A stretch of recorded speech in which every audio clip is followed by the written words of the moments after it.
امریکا طالبانو ته ښه زیری لري، څه ولې ورکوي او هدف یې څه دی؟ دا ټول په همدې ویډیو کې وګورئ او په آخره کې ستاسو شریک شوي کومنټونه هم شته. امریکا متحده ایالاتو د سې شنبې په ورځ له افغانستان سره د 308 میلیونه ډالرو مرستې اعلان وکړ. د امریکا د مرستې دغه لومړنۍ بسته به د روان میلادي کال په جریان کې ترسره کیږي.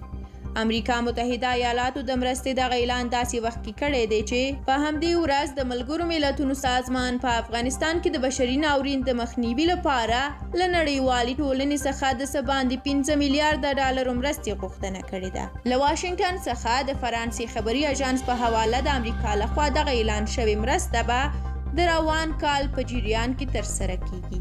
د امریکا متحده ایالاتو پراختیایي ادارې په یوې اعلامیې کې ویلي دي چې دغه پیسې به د خوراکي موادو د اړمنو خلکو د تغذیې، روغتیایي خدماتو، ژمنیو پروګرامونو او په لوجستیکي برخو کې لګول کیږي. افغانستان چې تر ډیره پر بهرنیو مرستو متکی دی، له 13 اګست میاشتې راهیسې چې طالبان واک ته رسیدلي د دغو مرستو بهیر سخت ټکنی شوی دی او ګڼ شمېر افغانان په افغانستان کې له اقتصادي ستونزو سره مخ دي.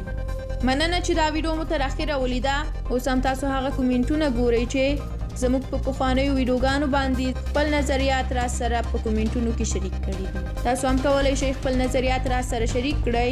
موږ یې هم له لوستلو وروسته په راتلونکو ویډیوګانو کې نشروو. تر بلې ویډیو ښه وخت ولرئ.